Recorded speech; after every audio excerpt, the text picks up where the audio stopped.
Fady miarabanao amin'ity alarobia fa 17 ny volana aogositra ity. Ny rampisodiny famarinana anio dia mitondra ny lohahevitra hoe miady ho an'ny fanahan'izy ireo.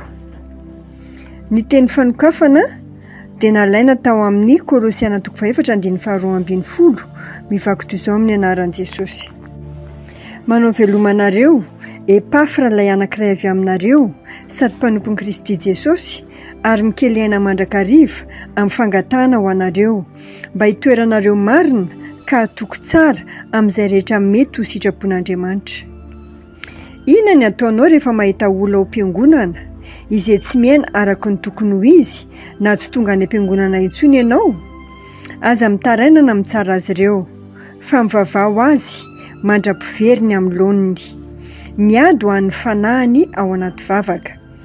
Ny fanahy tsirairay dia sarobidy amin'Andriamanitra ary ny Baiboly dia milaza fa ny faniriany dia ny ahavoavonjy ny olona rehetra sy ho tonga amin'ny fahalalana ny fahamarinana. Anisan'ny antony tokony hijeren'ny mpitandrina sy ny mpitarika ny fomba fitondrany sy ny fikarakarany ireo izay tonga miangona izany. Mety mienjana ny sasany ary tsy mampaninina azy manao zavatra mahatonga ny olona hialan'ny fiangonana. Saingy rehefa tena mpamonjy fanahy ianao dia hafa, satria mahatakatra ny ezaka takiana mba hahazahoana fanahy iray ary hanao izay rehetra ilaina mba hitazonana azy ireo. Imbetsaka no nitomany ho an'ny fanahy. Tsy nitsahatra nanao vavaka fanelanelanana mandra-pahatonga ilay olona tonga ao amin'ny Kristy na tafaverina amin'ny laoniny amin'ny finoana. Izany no antony tsy maintsy hirsoana anaty vavaka amin'ny fotoana mety, amin'ny fomba mety ary amin'ny zavatra mety. Rehefa manao izany isika dia mandresy. Ny fiangonana dia tsy maintsy manao laharam-pahamehana ny fotoana anaovana vavaka fanelanelanana. Epafra ao anatin'ny soratra masina fanokafana dia tsy nivavaka ho an'ny filany, nivavaka ho an'ny hafa izy. Mpanelanelana ao anaty vavaka izy. Efa nandeha tamin'ny voninahitr'Andriamanitra izy, nefa nivavaka ho an'ny hafa mba handeha amin'izany ihany koa izy ireo, mba ho tonga amin'ny fahafenoany ny drafitr'Andriamanitra amin'ny fiainan'izy ireo. Izany koa tsy maintsy ataonao isan'andro.